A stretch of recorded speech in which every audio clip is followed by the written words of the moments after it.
What's up, everybody? Gibson's Lawn Service checking back in. Look, I wanted to drop this quick video for y'all.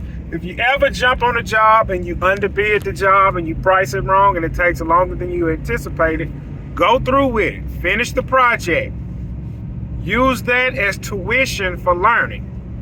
And when you get to the next project, you're going to run into a project like that again. Then you will know, oh, this is what it takes. For instance, let's say a commercial property like that. It's not much grass. They're not expecting to pay much. You pull the owner to the side. You be like, look, man, it'll be $100 to keep this up. He'd be like, huh? He'd be like, man, I get my yard and my house cut. It's edging, blowing, trimming for $80 a service, and this ain't much. You telling me $100? So look, let me show you something. That down there is nothing but mowing. You see this front part? This is a ditch. We cannot put a mower in this ditch. If we come at an angle, we can only cut so much before we lose traction and slide in the ditch. If we slide in the ditch, it's only one way of getting out. A strap and a truck, and let's hope we don't get the truck stuck. So the safest way for us to do this is to weed eat all of this. And when you're weed eating all of this, this is gonna take even more time. Oh, I see now. I still don't want to pay it, but I see now. That's like you get a simple property, but the edges is overgrown 2 foot. Well, man, this ain't much grass to cut. You see this edge is out of shape. Like I had one guy, he stopped me.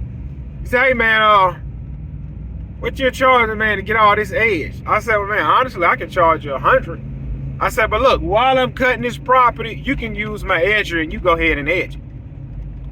He ain't used that edge for 5 minutes. Oh man, it's too much. You see, you have to explain it to some people.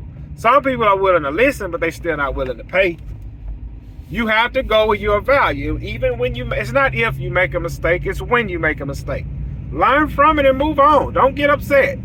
Learn from it, move on, grow from it, and keep pushing. Everybody is not your client. For instance, this apartment complex, they can call me today. Hey, we want you to maintain it. I don't want that. There's too many liabilities around there. Too many vehicles. Too many vehicles. Well, that's what insurance for is. That's not the point. You're not going to be doing all of this work forever. You're going to get to a point where you're going to hire a helper. Your helper, it may be clumsy. Like for instance, I picked this property up. It's right on side of the highway. You got the sidewalk, then you got the area I'm cutting. I wasn't thinking, as I was edging the sidewalk and as I was walking away, you know, you holding the weed eater with one hand and you let the other hand go, you just hold the weed eater with one hand. I didn't realize when I was holding the weed eater like that, it was sticking out in the street almost a foot. Wasn't no cars coming, but that could have easily happened to somebody. Car could have came by and boom, hit the weed eater. Whoever was holding the weed eater would broke their wrist, or they were anything can happen. You have to take into accountability like for instance, you got a property with rocks. You run over, you know, I'm not gonna run this mower over these rocks. I'm not gonna trim over these rocks because it'll throw rocks. That helper might be like, well, I just used the weed eater on this and throwing rocks. Now you hope when a rock get thrown, you break the window instead of dinging the paint.